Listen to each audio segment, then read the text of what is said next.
Threat led to Connecticut's 21 technical high schools getting placed in a secure school mode today. Now, ultimately, that protocol was lifted and the threat was not found to be credible. Channel 3 Hartford Bureau Chief Aya Galal is live in Hartford tonight with the very latest. Aya.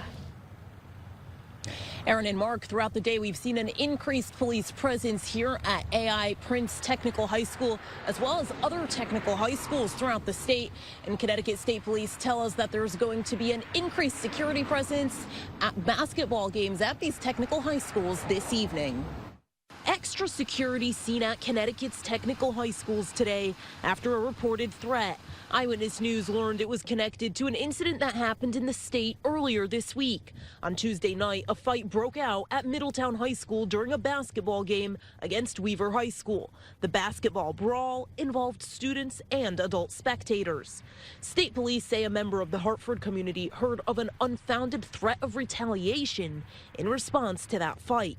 That's what prompted heightened security at technical high schools today. In a statement, Connecticut State Police said, due to this unfounded threat, the superintendent of Connecticut Technical High Schools placed all schools in secure school protocol today. The secure school protocol has since been lifted by the superintendent. Connecticut has 21 technical high schools. The secure mode protocol meant doors were locked and unplanned visitors were not allowed inside. Eventually, Connecticut State Police determined the threat was not credible.